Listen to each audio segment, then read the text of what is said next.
Donc, pour nous, le débat actuel a tendance à faire en sorte, et la charte pourrait avoir tendance à mener à un repli, isoler les personnes et pénalise exactement celles qui nous inquiètent collectivement, et sans toucher fondamentalement aux problèmes de fondamentalisme religieux qui sont réellement problématiques. Amir, est-ce que tu voulais ajouter quelque chose sur la pression identitaire? Oui, et rapidement, hein, parce que regarde, c'est long derrière le micro. Si ne pas l'interdire pourrait être interprété par les communautaristes et les sectaires comme un encouragement à porter le voile, l'interdire ne règle pas du tout de problème non plus. C'est-à-dire que l'interdire, comme le texte que je vous ai lu, ce qu'on observe, c'est que quand il y a une interaction, il y a des crispations identitaires. Il y a une espèce de polarisation dans laquelle ceux qui prêchent le plus les rapports identitaires à des communautés gagnent habituellement. Donc, il faut trouver le moyen de contourner ce faux débat. Merci. Madame. Merci. Alors, parce que, mon nom c'est Forati Rakia. Je ne sais pas si je suis une bonne immigrante ou une mauvaise immigrante. Ceci dit, je ne vois pas pourquoi les mauvaises ne viendraient pas assister au débat et prendre la parole. Mais ce que j'aimerais dire, moi je le dis de mon cœur, je ne suis ni une chercheuse ni une intellectuelle. Alors je commence par Madame Alexa, par lui dire, dans tous vos exemples, vous avez pris la similitude un peu entre, les homosexuels et lesbiennes notamment, et celles qui portent le foulard, et le regard des autres, etc., etc. Moi je vous dis que pour moi ce n'est vraiment pas du tout comparable, ça n'a rien à voir. Je n'ai pas peur des lesbiennes, parce que les lesbiennes ne me disent pas si tu n'es pas lesbienne, tu vas aller en enfer.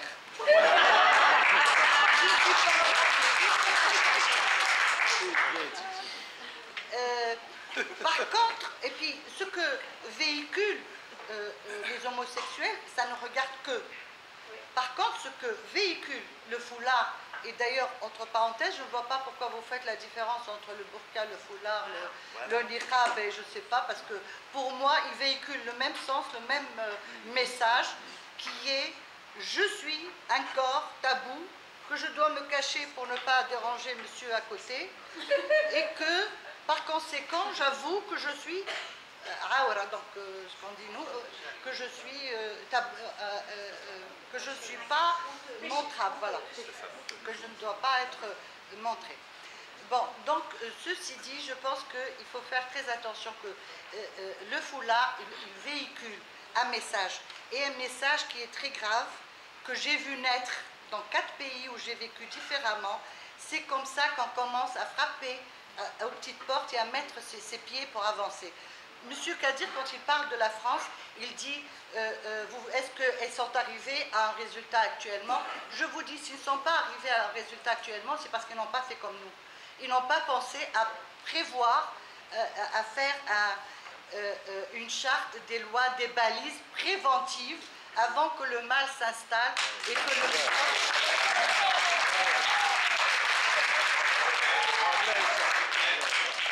Alors, donc vous avez fait vos commentaires, qui peut réagir? Amir, d'abord. J'aimerais partager votre enthousiasme. Si c'était comme ça, là, ouais! Je le dis sans honte. Je viens d'un pays où nous avons, là, je ne veux pas parler d'océan, de sang, d'accord? Surtout que moi, je n'étais pas impliqué, mais des femmes, des hommes libres ont lutté, parfois au péril de leur vie, pour la liberté de ne pas être forcés de porter le voile, d'accord?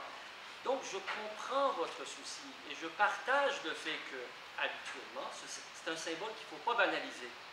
Mais malheureusement, mon expérience et ce que j'observe, ce que je vous ai lu, ce qui se passe en Turquie, ce qui se passe en France, démontre malheureusement qu'on se satisfait juste soi-même.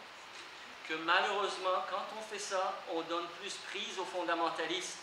Et tant et aussi longtemps qu'ils ont le financement, qu'on ne s'attaque pas aux sources de leur pouvoir qui est l'argent, qui vient de l'Arabie Saoudite, qui vient de ce que quelqu'un appelait à CLI l'international, qui souvent est de mèche avec les pouvoirs occidentaux et même avec d'autres États qui sèment je dirais, la discorde et l'instabilité au Moyen-Orient.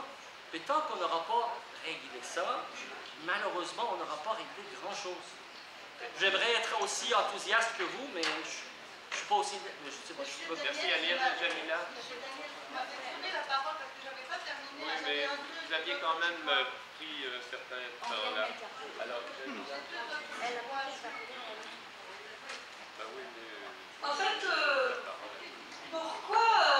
pourquoi est-ce important que l'État établisse des balises et que l'État défende des valeurs qui nous sont chères?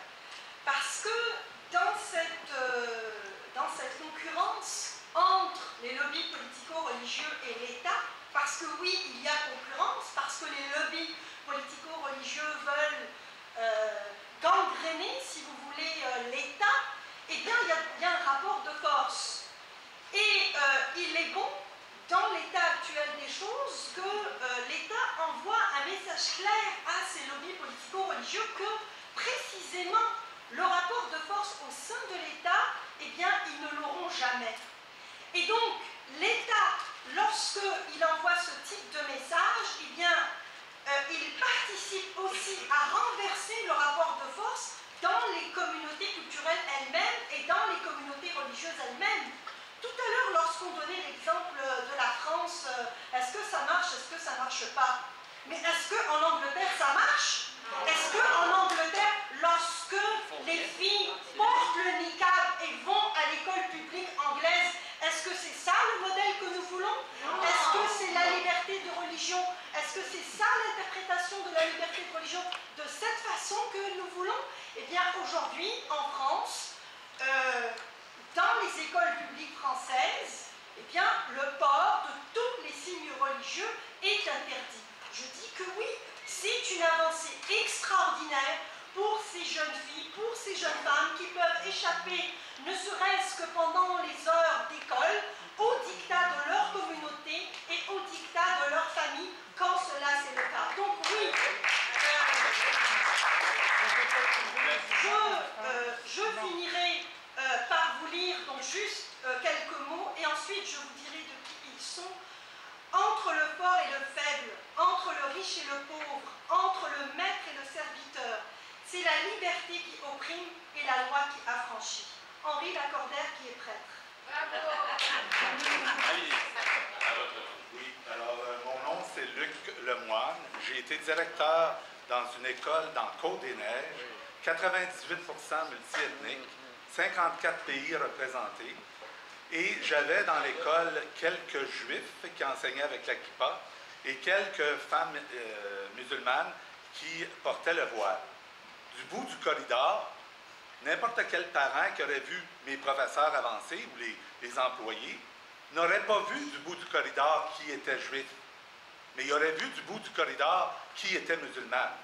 Le voile, on dit on s'en prend au voile, mais le voile, c'est le plus grand accommodement qu'on a fait pour les religions, en laissant rentrer des personnes voilées dans les écoles. Pour moi, c'est aussi incongru que si j'avais vu un matin une suppléante arriver, habillée en religieuse, avec une cornette. Je lui aurais dit, qu'est-ce que tu viens faire dans l'école? J'aurais osé, parce que ça aurait sans doute été une Québécoise. Une musulmane, il faut être plus délicat. Quand on dit laisser les musulmanes porter le voile parce qu'elles sont compétentes et tout ça, si je suis servi par une musulmane voilée dans un service d'État, et qu'elle n'est pas compétente, si je vais porter plainte, on va dire c'est parce qu'elle portait le voile. Hein, c'est ça qui va arriver. Si on laisse les religions s'exprimer pour représenter l'État, alors que l'État doit être neutre, on est en train d'ouvrir une porte où il va y avoir une progression. On va commencer avec le voile. Éventuellement, les gens vont demander d'avoir un lieu de prière dans les endroits, comme c'est arrivé dans les écoles.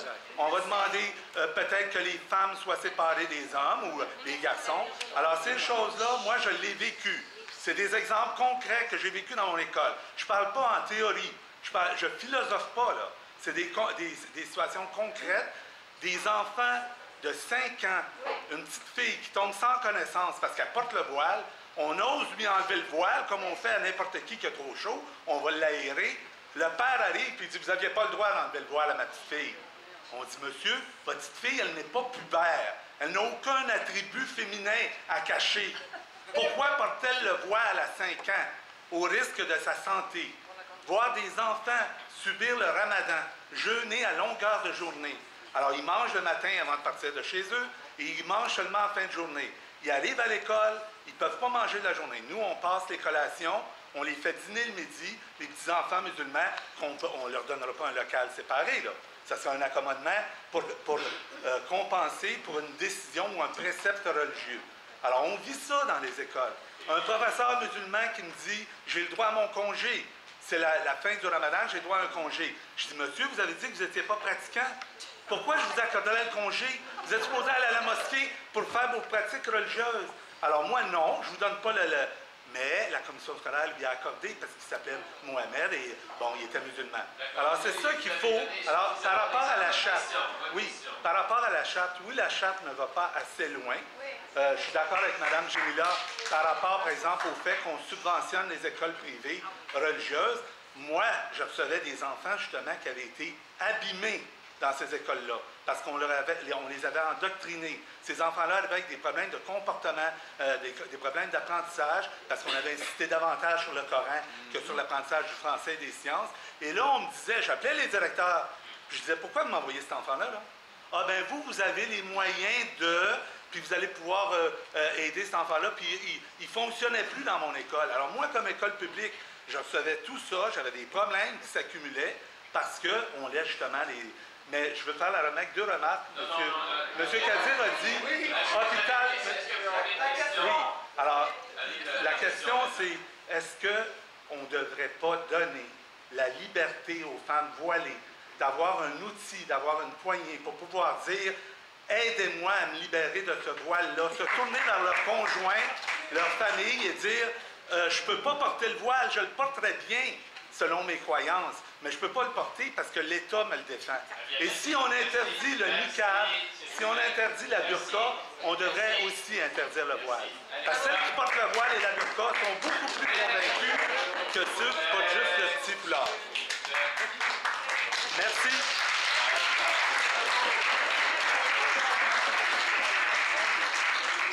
Oui, on peut prendre plusieurs questions. Oui, je pense que oui. Mais réglons celle-là d'abord, puis ensuite on va prendre une série de questions. On va prendre une série de questions, mais sur cette question-là, Alexa.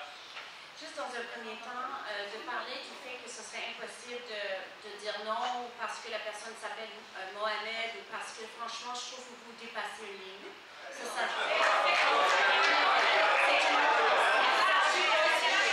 suppose. C'est-à-dire, vous avez fait référence à ça deux fois. Vous avez fait référence à ça. S'il vous plaît. Non. Il raconte son impression du traitement hormonal.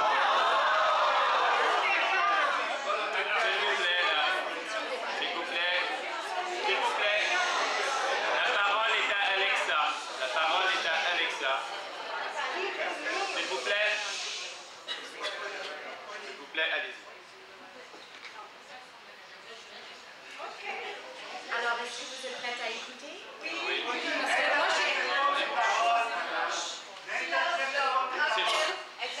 c'est bientôt terminé pour moi. S'il vous plaît. Vous avez posé votre question. Laissez Alexa répondre. Du calme dans la salle, s'il vous plaît, du respect. Oui. Madame Conradi, les autres qui parlent. Ce que je vous avais demandé au début, j'espère que ça continuera jusqu'à la fin, Alexa. Je pense qu'il y a un ensemble d'éléments pour lesquels on ne partage pas un vocabulaire commun et c'est difficile de discuter d'un certain nombre de sujets. J'ai donné en exemple quelques éléments touchant des comparaisons entre lesbiennes et gays et le traitement qui est fait actuellement aux personnes qui s'affichent musulmans. La raison que j'ai fait cette comparaison-là, c'est pas tant au niveau du traitement, au niveau des droits des lesbiennes et gays dont il est question, mais que les lesbiennes et les gays qui transgressent les lignes de ce qui est compris comme étant, ce qui est compris socialement, publiquement, comme étant acceptable comme façon de s'exprimer la masculinité et la féminité, ce sont ces gays et lesbiennes-là qui sont généralement les plus sujets à des attaques lesbophobes et homophobes. Et ce que je veux dire par là, c'est que c'est des formes de normes qui existent, de qu'est-ce qui est censé être, comment je peux dire, on se dit tolérant dans la société québécoise, mais lorsqu'on transgresse certaines normes de ce qui est entendu comme étant normal, et à ce moment-là, les personnes sont souvent mis à l'extérieur de la société ou traités différemment. Et je prends l'exemple de gays et lesbiennes, particulièrement celles et ceux qui transgressent notre compréhension de qu'est-ce qu'a l'air un homme et une femme, comme exemple aussi, pour faire une comparaison, aux personnes qui portent le foulard, qui sont, pour plusieurs, vues comme étant en train de transgresser la norme de qu'est-ce que c'est être une personne, une femme dans l'espace public, libre et égalitaire. Alors, il y a 3 autres questions. Alexa a la liberté de quitter si elle le veut et je pense qu'elle veut quitter. Alors, 3 questions. On va prendre 3 interventions, d'accord? Daniel? Alors, je regrette que Mme Conradi quitte parce que j'aurais ou la question va aussi s'adresser à Amir Kadir d'une certaine façon.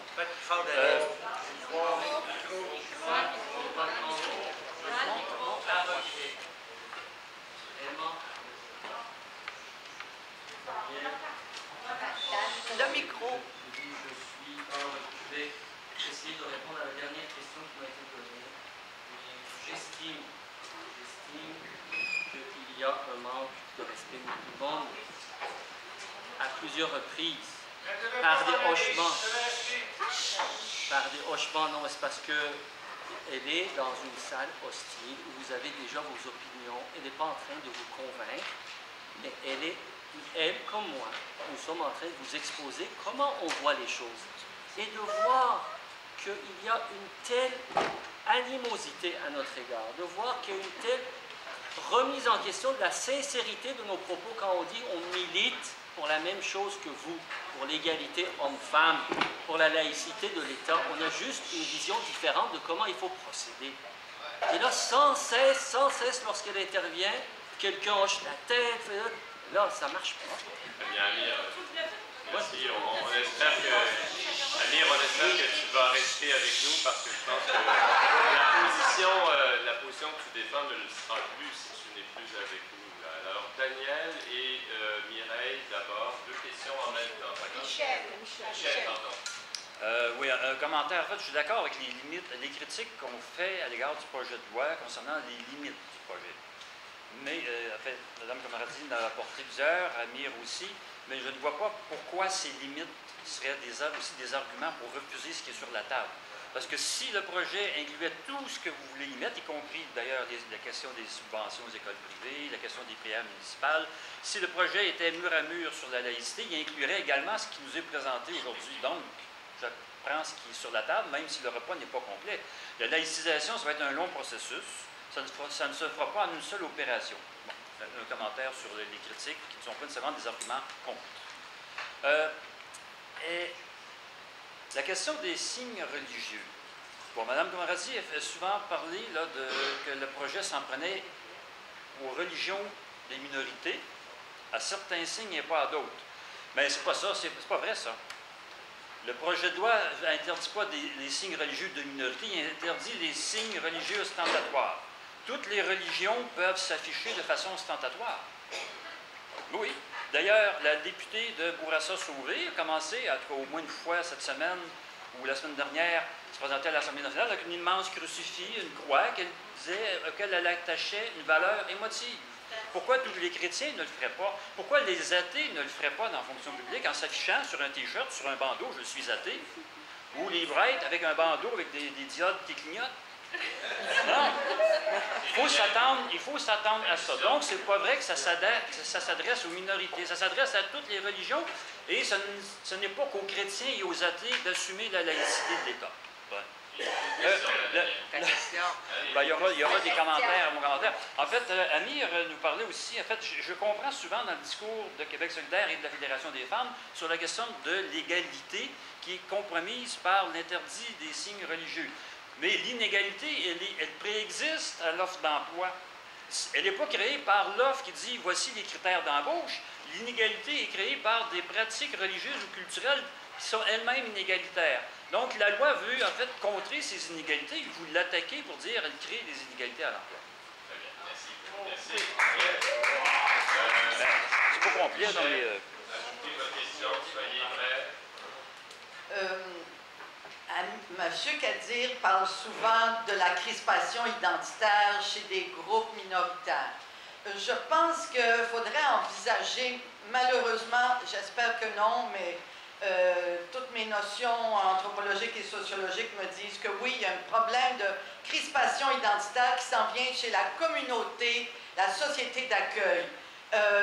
Depuis la Révolution tranquille, la société d'accueil a laissé beaucoup de ses signes religieux pour s'ouvrir à la diversité, pour respecter. Alors on est arrivé avec la notion de serviteurs de l'État qui doivent respecter. En 1997, cette évolution a même amené la société d'accueil de laisser des privilèges constitutionnels pour s'ouvrir encore plus à la diversité. Et ces privilèges constitutionnels qu'on a laissés, et tout à coup on voit arriver que cette diversité, cette minorité commence à dire qu'elle veut avoir plus. Eh bien ça, si on ne fait pas attention dans une crise économique, ça va amener, c'est déjà en train d'amener une crispation identitaire chez la communauté majoritaire. Et ça, c'est très dangereux, c'est la gauche qui prépare la voie à la droite.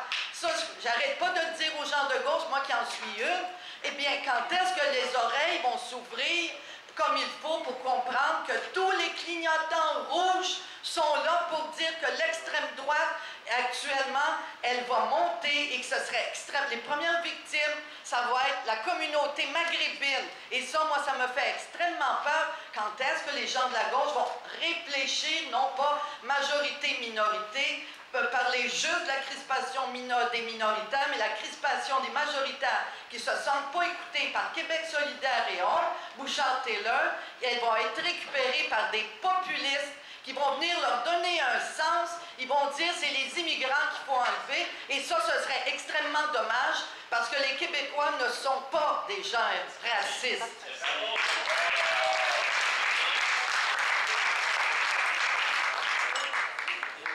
Je dois dire que c'est exactement ce qui arrive. Le Parti québécois, se définissant à gauche sur l'échelle politique, récupère ou essaye d'occuper le terrain suivant les mêmes créneaux que la droite populiste à la Mario Dumont avait fait en 2002. Et ce n'est pas un phénomène uniquement limité au Québec. Je vous invite à lire le chapitre 8 d'un livre paru en 2012 par Tsvetan Todorov, qui est un sociologue français, qui fait le bilan de ce qui se passe en Europe. Le livre s'appelle « Les ennemis intimes de la démocratie ». Dans le chapitre 8, on parle de xénophobie et populisme. Et c'est le même pattern partout. Ce n'est pas en criant avec les loups, puis en montant des peurs xénophobes contre l'immigration ou les symboles religieux qu'on va régler ce problème-là. Malheureusement, je suis obligé de dire ça maintenant qu'on nous affume. On doit en plus la gauche doit porter la responsabilité de toutes les inégalités sociales, de toutes les injustices dans la géopolitique internationale qui sous-tendent tous ces problèmes de fondamentalisme qui sont en montée dans le monde. Ça serait la faute de la gauche après tout, bien que la gauche depuis 30 ans est évacuée. Toutes ces orientations sont évacuées des décisions publiques. Je regrette, ce n'est pas ça. C'est justement l'erreur d'une certaine gauche traditionnelle au pouvoir, comme le Parti socialiste français, comme le Parti québécois, comme les Tony Blair, de s'associer à ce discours-là, puis de se laisser intimider par l'agenda xénophobe et populiste de la droite. Par opposition, pourquoi est-ce qu'on nous dit que l'exemple de la France étant mal réussi, le contre-exemple que par exemple proposerait Québec solidaire, ça serait la Grande-Bretagne? Pas du tout. Justement, l'exemple de la Grande-Bretagne et de la France montre que quelle que soit l'attitude institutionnelle par rapport à ces symboles religieux, quand on ne combat pas les causes et on fait juste s'attacher aux symboles, ça ne donne pas plus l'un que l'autre. C'est le même phénomène de ghettoisation. C'est pour ça qu'on dit, si on veut empêcher ça, puisque c'est ça que ça semble. La réalité, là, il y a deux enjeux. La laïcité, qui est un enjeu complètement différent, puis la lutte au fondamentalisme, qui occupe l'esprit de la plupart de ceux qui prennent la laïcité, en fait, comme un outil. D'accord? Et là, il y a un grave problème pour le mouvement laïque québécois. Il faut quand même clarifier cette confusion-là. Si notre objectif, c'est la lutte au fondamentalisme, mélangeons pas ça avec la présence ou non de voile dans l'espace public au sein de l'État québécois. C'est pas... Non, mais c'est ça la réalité. C'est que si on veut mener une lutte au fondamentalisme, c'est d'autres choses qu'il nous faut. Très bien, merci. Jamila, veux-tu dire un mot brièvement? Mais c'est parce que quand c'est juste ça, on obtient la France. En fait, j'aimerais attirer votre attention sur la montée des extrêmes droites en Europe de façon particulière. Parce que l'analyse en fait qu'a fait la gauche ou une partie de la gauche, c'est de dire que bon, eh bien, occupons le terrain social et en occupant le terrain social, nous allons prémunir donc les dérives politiques de racisme et de xénophobie. Or, ce que nous démontre précisément aujourd'hui l'exemple européen n'est pas tout à fait ça. Prenons l'exemple de la Norvège, qu'on aime bien ici au Québec parce que c'est un pays qui nous ressemble, parce que c'est un pays, c'est à peu près 5 millions d'habitants, c'est un pays extrêmement riche, c'est l'un des plus riches au monde, et bien il y a un parti donc d'extrême droite qui vient de faire son entrée au gouvernement norvégien parce que, bon ben voilà, la droite est passée, il lui fallait donc un gouvernement d'alliance et par conséquent donc on a élargi ce gouvernement à l'extrême droite. Donc, ce que je veux dire par là, c'est que les raisons qui mènent aux dérives xénophobes et aux dérives racistes ne se trouvent pas seulement sur le terrain social, mais c'est bien plus complexe que ça. Il y a des intérêts, il y a des éléments géopolitiques dont il faut tenir compte, qui sont considérables dans ce débat-là, et surtout, il faut s'affranchir des tabous.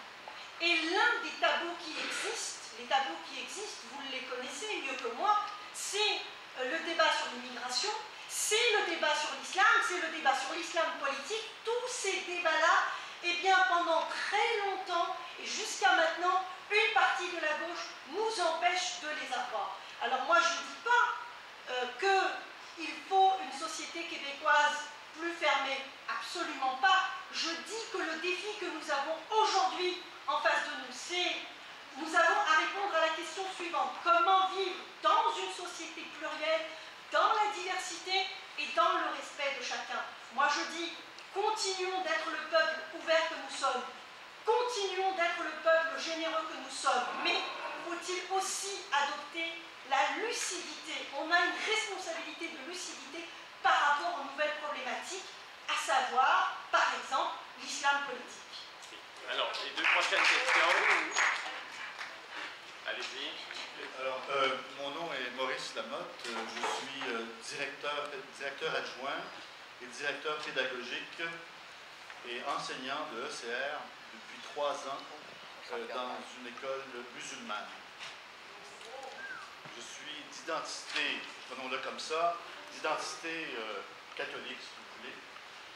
Et je peux vous dire que quand vient le temps de parler des anges, parce que c'est au chapitre du cours d'éthique et culture religieuse, je pense à tous ceux qui enseignent éthique et culture religieuse au Québec. Et je dis professeur d'éthique et culture religieuse du monde entier, lissons-nous, c'est très difficile de parler des anges.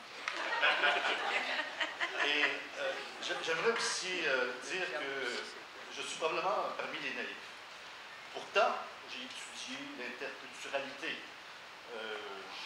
J'ai été doyen des arts et des sciences à l'IFAX et je suis allé faire un petit tour dans le Grand Nord aussi, où j'ai été directeur d'une école de 450 Inuits. Alors, les religieux, j'en ai vu passer, la bonne volonté aussi. Et je vais aller, évidemment, moi, ce que je vois depuis un certain temps dans mon école, où les filles sont voilées, ne faites pas de crise, s'il vous plaît.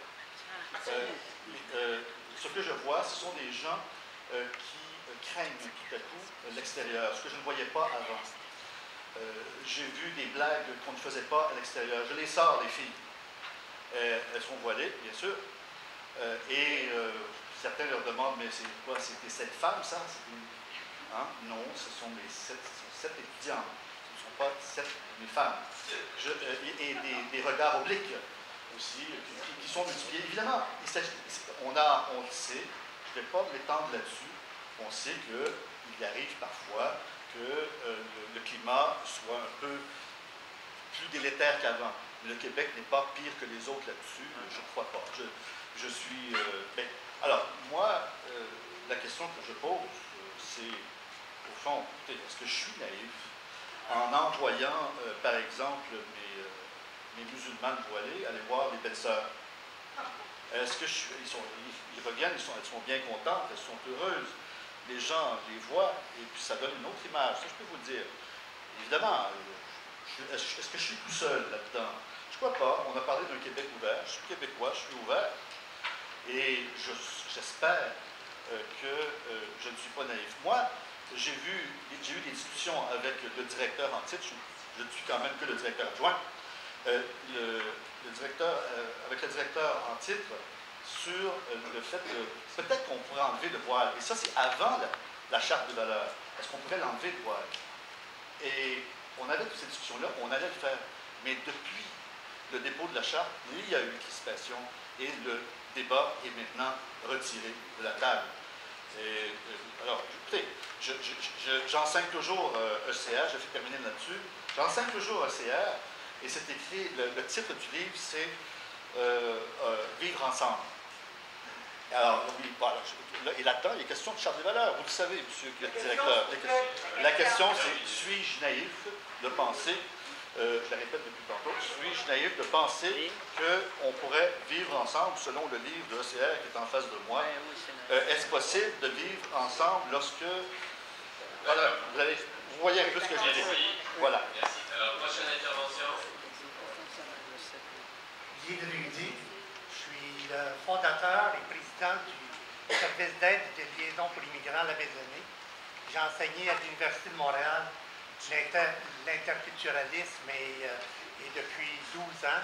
Et j'ai été parmi les pionniers de l'interculturel et des relations interculturelles. Donc, mettons qu'à quelque part, il y a un bagage. Le point que je veux juste mentionner, et je suis content de passer derrière monsieur le directeur adjoint, parce que ce qui manifeste actuellement, c'est que le débat actuel provoque ce que j'appellerais un choc discriminatoire. Et un choc discriminatoire pour lequel je me suis moi-même impliqué à répondre au maire Jean Tremblay lorsqu'il avait qualifié d'une manière inappropriée et même blessante Mme Jamila Benhabib, et que j'avais écrit pour reprendre ses propos en disant qu'il augmentait le choc discriminatoire. Actuellement, j'aimerais qu'éventuellement qu'on puisse revoir la captation vidéo, puis je vais aller très vite à ma question. Mais Mme Benhabib, il va falloir que vous regardiez pour voir si vous ne provoquez pas, par vos propos, vous aussi, un choc discriminatoire. L'autre chose que je voulais juste peut-être vérifier, c'est ma question, elle est très technique. Monsieur Paul de Bellefeuille, je peux vous dire que dans la fonction publique, pas parapublique, parce que là, mais dans la fonction publique, en 92, il y avait à peu près comme 4% de population issues des communautés culturelles. Je ne parle même pas des immigrants, issus des communautés culturelles. Et que ça n'a pas monté au gouvernement du Québec plus que 5-6%, et là, c'est rendu à 2-3%. Comme ça c'est dans la fonction publique. Où est la menace? Il faut qu'on soit très fragile pour qu'on se sente menacé. Ça, c'est un premier point. Le deuxième élément, c'est Mme Benhabib. J'aimerais savoir exactement, entre le projet de loi 60 et la loi sur l'équité en emploi, qui finalement autorise les mesures préférentielles, comment concilier les deux, qui sont effectivement tout autant à réaliser par le gouvernement. Merci. D'abord, Paul. Alors, je ne me sens absolument pas menacé. Et j'ai été représentant syndical à Montréal et il y avait dans les différents secteurs de travail que je représentais des gens de différentes communautés culturelles, y compris musulmanes, et j'avais aucune difficulté à parler à ces personnes. Je les ai même aidés dans certains processus pour le respect de leurs conditions de travail.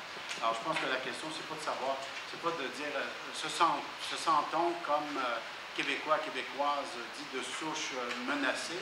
Moi, je répondrais qu'on est tous de souche récente, un peu plus ancienne et très ancienne, ce qui veut dire les Autochtones. Alors, on remonte très loin, puis on est tous de souche. Alors, c'est ça. Et puis, concernant la laïcisation, puis je reprends les mots de M. Barry, c'est effectivement, ce sera un long processus. Il faut commencer avec la loi. Il y aura, bien sûr, parce que c'est pas une loi comme les autres. Là. On ne te dit pas, la lumière est rouge, tu ne passes pas ça rouge. C'est pas ça. Là. Ça va demander collectivement et individuellement énormément de pédagogie, de discussion, de communication, et il ne faut pas couper les communications. Je pense que ça, c'est le message, en tout cas, que moi, je veux laisser. Et dans notre syndicat, on commence à y réfléchir et on collaborera aussi avec l'employeur pour dire qu'il y a une détermination claire sur l'objectif, mais il faut être souple sur les moyens d'y arriver, mais on va y arriver, et sans discrimination et sans oppression. Merci, Paul. Jamila? Je réponds par rapport au choc discriminatoire.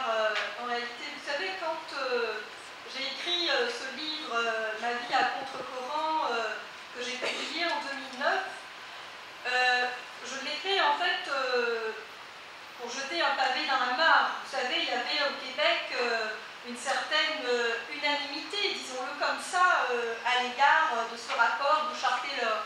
Et moi, je suis venue me dissocier de ce rapport Bouchard-Taylor et je suis venue tout simplement ajouter ma petite pierre à ce grand édifice et dire à ces milliers et ces millions de Québécois que moi aussi, j'étais attachée à la liberté, que j'étais partagée à l'égalité. Mais au-delà de ça, je me sentais bien seule. Bien seule parce qu'il n'y en avait pas tant que ça. Des personnes de culture musulmane qui remettaient en cause un certain nombre de dysfonctionnements et qui condamnaient l'intégrisme musulman. Eh bien, aujourd'hui, ma plus grande fierté, je vous l'avoue, ma plus grande victoire, c'est celle de voir des centaines de personnes de culture musulmane s'associer à ce débat-là, prendre position d'une façon remarquable et intelligente, et je les remercie. Alors si il y en a qui considèrent que ceci fait partie du choc discriminatoire, je dis que ça fait partie du débat démocratique, et je n'accepterai pas d'être intimidée de cette façon-là.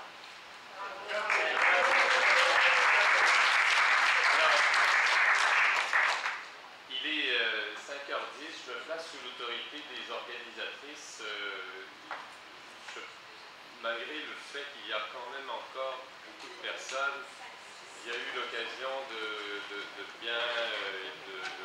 pouvoir poser un certain nombre de questions. Est-ce qu'on dispose de temps additionnel? C'est la salle qui Et est-ce que... les gens vont commencer à partir. Daniel, je m'excuse. Si on prenait des questions à la cumulée, c'est ça? Après mûre réflexion, je voudrais juste vous annoncer que par solidarité pour Alexa, je voudrais m'excuser auprès de tous ceux qui ont eu la patience d'écouter.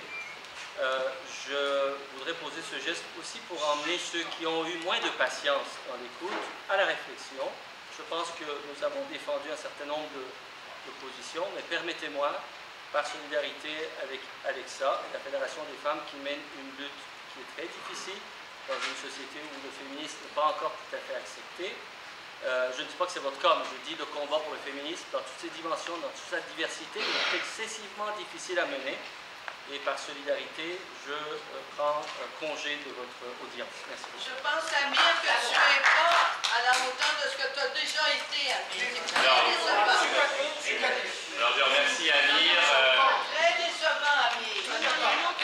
Moi, je suggère que dans ces conditions, Madame la Présidente, Madame Joffin, j'inviterai à conclure cette séance de façon à ce que les choses puissent se terminer correctement. Et pour ce qui est des questions, je pense que vous pourrez continuer les échanges dans les corridors. Celui-ci, s'il vous plaît, attendez. Merci d'abord de panélistes. Même si Mme Conradi est partie, je vais quand même la remercier. Et M. Kadir qui nous quitte. Et Jamila et M. de Bellefeuille, parce que disons que ce n'était pas une salle très facile, mais disons que le débat a pu avoir lieu. C'était ça qu'on voulait. Permettre le débat des expressions et des opinions différentes. C'est ce qu'on a vécu après-midi. ça va continuer. Madame Tremblay va vous dire comment. Mais moi, je remercie la salle et je remercie les panélistes, et M. Turk surtout, et M. Pierre Cloutier pour tout le montage vidéo. Merci.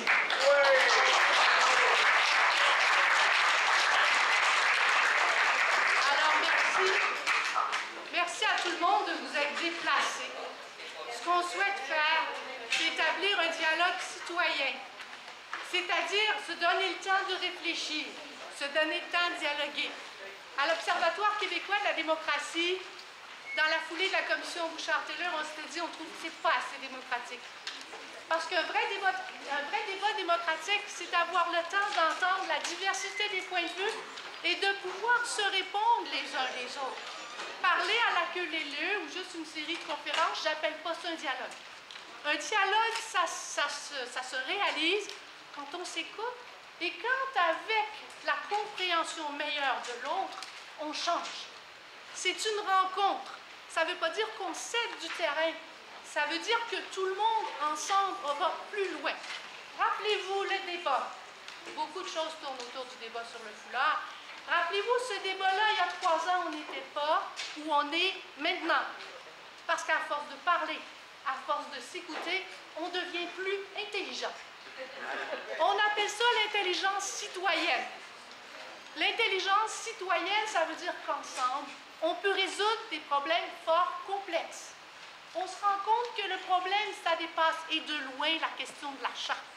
C'est quelque chose de tellement complexe que ça fait appel à notre humanité, que ça fait appel à comment on va vivre dans 20, 30, 40 ans sur la planète. On a des enjeux bien plus graves que vivre juste ensemble au Québec, c'est important, mais il y a des débats plus larges que ça. Il y a aussi quelque chose de très fondamental sur je ne sais pas si vous avez lu l'article dans Le Devoir la semaine passée, qui faisait référence à Martha Nussbaum, qui est une philosophe politique et qui nous parlait, qui a parlé de la charte, qui a parlé du voile, qui a parlé de la laïcité, et qui nous parle dans un de ses volumes des émotions démocratiques. Alors, au-delà de la raison, la rencontre, la filiation, c'est se sentir qu'on partage d'abord une même identité, c'est d'être des hommes et des femmes qui devront vivre sur une même planète qui, même à certains égards, est en péril. Donc, on commence à réfléchir sur une éthique de la citoyenneté et c'est à ce rendez-vous-là que je vous convie. Ce n'est qu'une première étape et vous allez avoir accès à l'information sur le site du MLQ. C'est diffusé, il y a des petites vidéos qu'on n'a pas eu le temps d'écouter. Donc, on va poursuivre le débat. Et on parle d'une commission citoyenne multimodale parce qu'on veut utiliser l'Internet, les sondages, les wikis, les entrevues, les face-à-face. Et on veut débattre aussi d'une série d'enjeux pour terminer par un sommet sur les relations interculturelles dans 1 an et demi. Merci. Merci. Je regrette, oui, qui appartient à la minorité visible, c'est qu'on ne nous a pas laissé continuer un débat très important parce que l'intégrisme ou l'islamisme, c'est ma conception, il ne menace pas actuellement les Québécois de souche. Actuellement, nous, la communauté musulmane, on est plus près de l'épicentre de l'islamisme. Ça veut dire, c'est nous qui subissent cet islamisme, ce n'est pas les Québécois. Par exemple, je vais vous donner un exemple. Si l'État québécois ne se tire pas, s'il n'a pas des outils pour nous défendre, on va être les victimes de cet islamisme. Merci, monsieur. Alors, je vous invite à poursuivre le débat. On se tient au courant. Merci beaucoup à tout le monde. Félicitations.